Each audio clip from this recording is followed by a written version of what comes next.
Assalomu alaykum, yaqin ukalar. Bugungi berilgan ma'lumotim, ko'pchilik telefon qilib so'raydi. Aka, mashina evakuatorga ortmoqchiman, mashinam buzilib qoldi. Qanaqa qilib shuni evakuatorga ortsam bo'ladi? Mashina ruchnoy qo'yib yubormayapti deb so'rashadi. Bu ko'pchilik elektromobil haydaydiganlarga kerakli ma'lumot. Mana bu yerda nastroyka bor. Nastroykani bitta bosgandan keyin tepada poisk bor.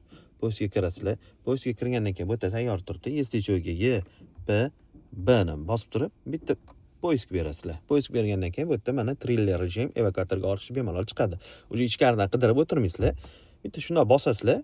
Bosgandan keyin uje mana bu yerda chiqib turibdi. Rejim pritsepa.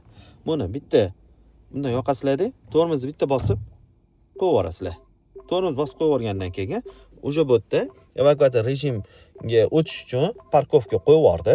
Neytralkaga rejimga o'tdi. Mashina bemalol uje evakuatorga tortib olib chiqsanglar bo'ladi. Bemalol mashina ruchnoylarni qo'yib yubordi. Endi ustaxonaga borgandan keyin qanaqa qilib buni o'chirsam bo'ladi degan bo'lsanglar, bitta P ni bosib qo'yib yuborasizlar. Bo'ldi, uje orqa ruchnoylar yana ishlab ketdi. Agar kimga shunaqa qiziq ma'lumotlar kerak bo'ladigan bo'lsa, BYD Avtomasterga like bosib, obuna bo'lib qo'yinglar, esdan chiqarmanglar. Sog' bo'linglar, yaxshilik ko'rishinglar.